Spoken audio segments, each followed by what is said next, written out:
Thank you, Anilji, and it is really nice to connect with you all today on the auspicious day of Ganesh Chaturthi. Wish you all a very happy Vinayak Chaturthi. Now, thank you for this opportunity, Anilji, and thank you, Dr. Vandana and Dr. Vineeta. You have set the stage very rightly, and it's heartening to hear the scenario of COVID-19 and the childhood malnutrition in India. I was asked to talk regarding the health impacts and strategy to mitigate the effects of malnutrition. Now, let me connect and take it to you because the stage is already set. There is no need of introducing the topic again. So I thought it would be really nice to connect to the famous UNICEF conceptual framework of malnutrition to see how are we doing. At the same time, how COVID has impacted and what could be the potential effects that we are going to face, not both short term and long term. Dr. Vandana mentioned about the direct consequences, which we are obviously facing now, but in the long term, we are to bear the serious consequences. So we know that COVID has disrupted the country economically, food-wise, as well as health system-wise.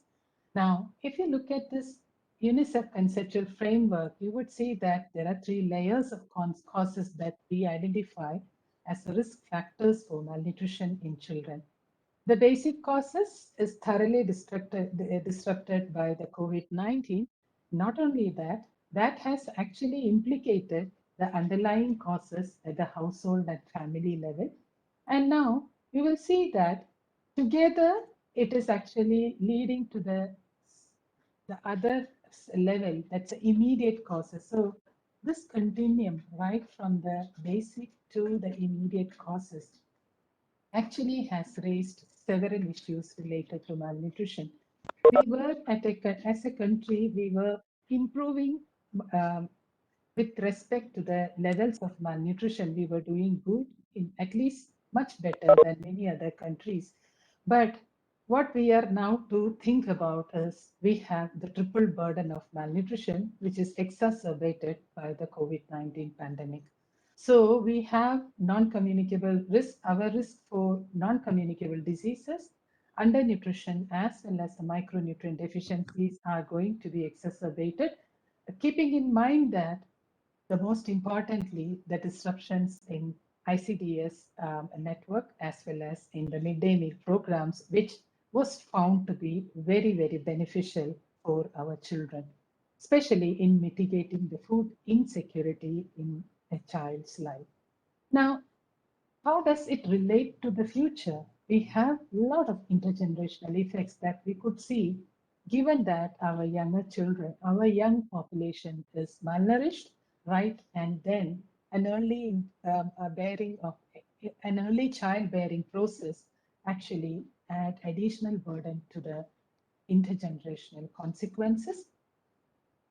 We all are very familiar with this picture. Now, let me bring it to you all in with a different perspective that the COVID-19, we are talking about childhood nutrition, which comes around where we are talking about the immediate and long-term consequences.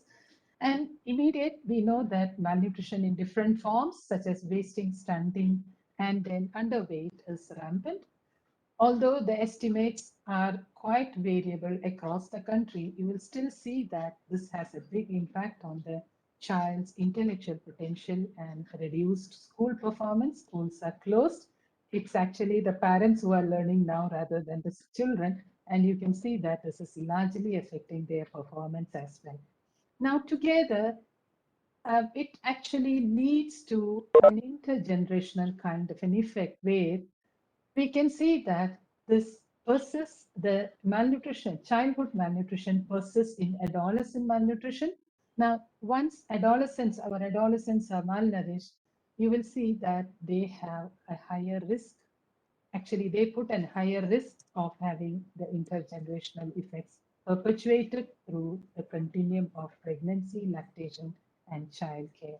So here you will see that This act because around 40% of the rural population, the children get married between 15 to 18 years, and you will see that they are not still fully grown to conceive a baby. And a lot of unplanned pregnancy occur in an Indian scenario, which actually predisposes them to early onset of adult origin of diseases for their progenies towards 30 or 40 years of their adult life. So obesity, abdominal obesity, diabetes, cardiovascular diseases perpetuates through the life cycle, and the lifespan of these individuals are affected. Now, in turn, the young adult population being sick is actually affecting the economy and the productivity of our country.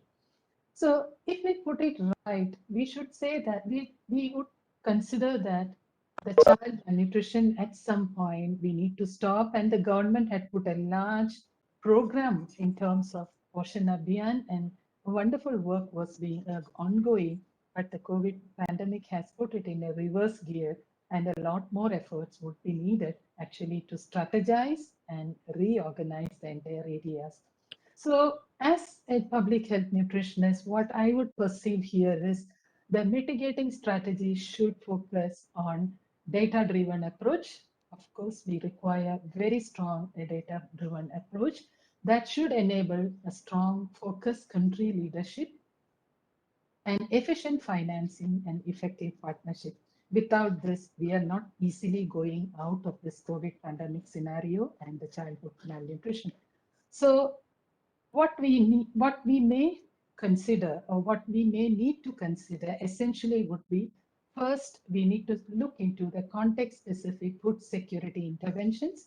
So, here, what we need to do is improve the food system approach to mitigate the challenges of malnutrition in different layers, be it in the farming system, the community approach, be it in the supply chain management, and getting these foods right to the vulnerable population. This is something very, very important, and that actually mitigate the immediate risk of food shortages. The second would be ensuring that social participation protection programs.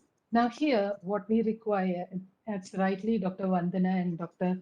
Vineeta has put it in perspective, we have to do more actually in this area when the midday meal programs as well as the ICDS programs, which are actually the main programs to take care of children, we need to improve this. We need to reopen as well as start functioning these programs. Apart from that, the opportunity for payment deferrals, which already our government has implemented, which actually might be helping the vulnerable, the most vulnerable, in getting some cash support programs as well as some tax breaks and so on. Now, the third important aspect is if we realistically look very closely into the access to healthcare, we would see that the marginalized households had poorest access to healthcare system during COVID-19 pandemic. And at the same time, you will see that many of these households in rural areas and urban slums were actually not having at all any kind of access. All the main healthcare delivery centers were actually poorly functional, and even if they were functional, the access was limited. We need to actually deploy our community health workers more, more strongly to deliver vaccines, nutrition supplements, health and nutrition education, and even support the women of reproductive age with assistance in newborn care, and also encourage the rolling out of community-based management of malnutrition. This is something important. We shouldn't be looking only for a kind of volunteer kind of work here, but rather they should be paid and incentivized so that they can do a wonderful job in this kind of scenarios. Now, apart from that, we actually, the women in the community as well as the community health workers can actually come up with delivery of health and general education. This would actually help to keep off all the fears related to COVID, that people are not coming out much, even in the rural areas. The moment you enter the area, they were very suspicious whether you are bringing COVID to them. And there is a kind of a silent resistance, I would say, when you go meet them and discuss on different aspects or do any kind of research-based data collection. This needs to be addressed, and the women in the community should be mobilized to improve the scenario. And also, we can have more safe and healthy household and community environments, having adequate safe water access, appropriate sanitation and hygiene practices, and infrastructural support to households and communities is the need of the hour. My personal experience in this is that I don't see many people wearing a mask in the rural area or in urban slum. The moment you ask, you will see that they actually say, "Oh, these are, if God willing, we will get it. If not, we won't." So there is a kind of lot of education and the practical approach that is required here to sensitize the communities regarding the aftermath of COVID-19, as well as to improve the childcare practices, which has gone for a toss now due to the COVID pandemic. So to summarize here, what we will require is governments, donors, development partners to re-strategize and reappropriate the investment in the post-COVID era, and also again stress on the data-driven approach in decision making and a political clout and will, commitment and support from international community. This may help us to improve the scenario, but many of the case studies, what we see from other countries like Russia, Netherlands, or even Nigeria, and many other low and middle income countries, we can showcase that these approaches have been successful. So why not India can test some of these and improve the scenario? Thank you.